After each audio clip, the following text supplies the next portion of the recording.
Not a lot else here, is it? We didn't spend a lot of time on Chapter 6.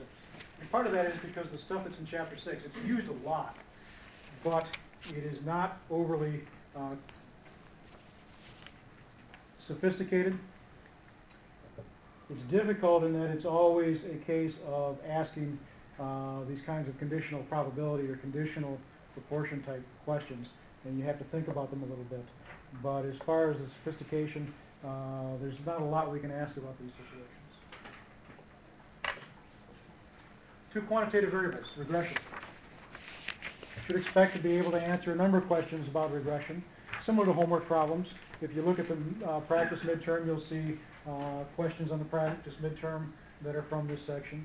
You should recognize that this y hat is approximately or essentially the mean relationship between those two variables. You should be able to tell me what B0 and B1 are. What is B1? What do we call B1? That's the slope. So you should be able to interpret that slope similar to what we've done in homework problems before. You should be able to calculate an R-squared given these values. So if I give you SSTO, SSE, you should be able to calculate R-squared. You should be able to tell me what R-squared means. What is R-squared? What does it mean? Percent of data explained. Yes. It's the percent of variation explained by the regression line. Essentially, this is the amount of variation explained divided by the total amount of variation. You should be able to identify outliers. You should be able to identify if data is curved or not curved. Curved being data that we cannot apply our techniques to. What's extrapolation?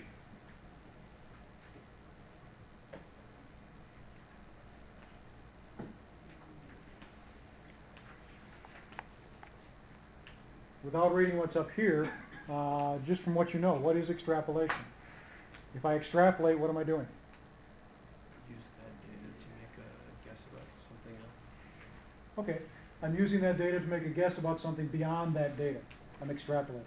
If it's a guess about something within that data, I'm okay.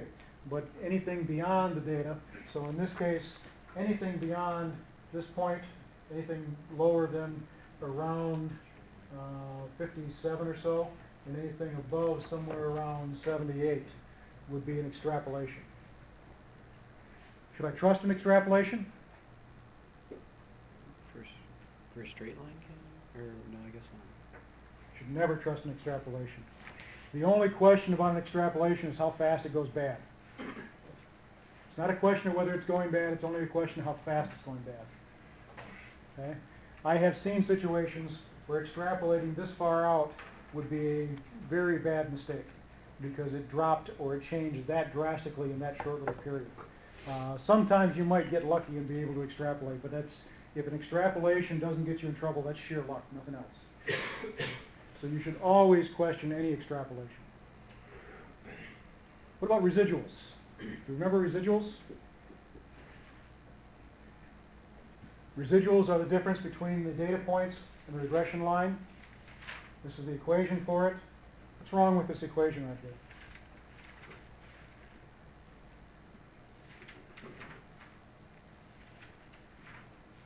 It's not the correct equation. What's wrong with it?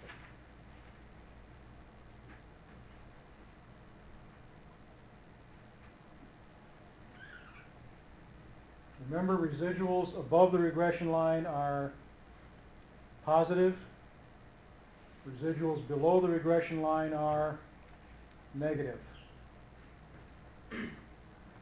That's an absolute value. It should not have absolute values on there. These should be parentheses. Residuals can be positive and negative. In fact, they are positive above the regression line and negative below the regression line.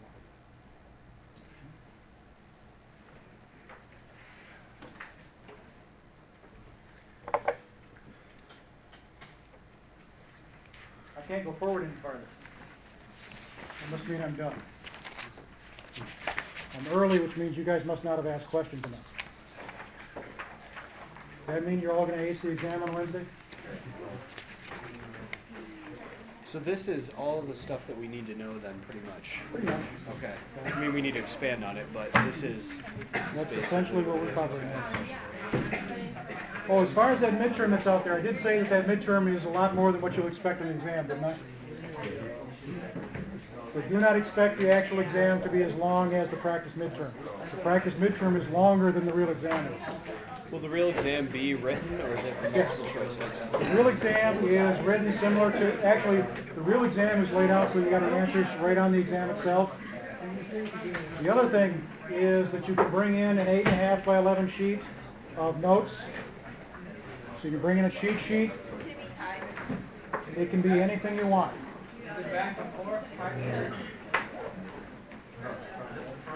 Oh, yes, front and back. It can be typed front and back. You can color code it.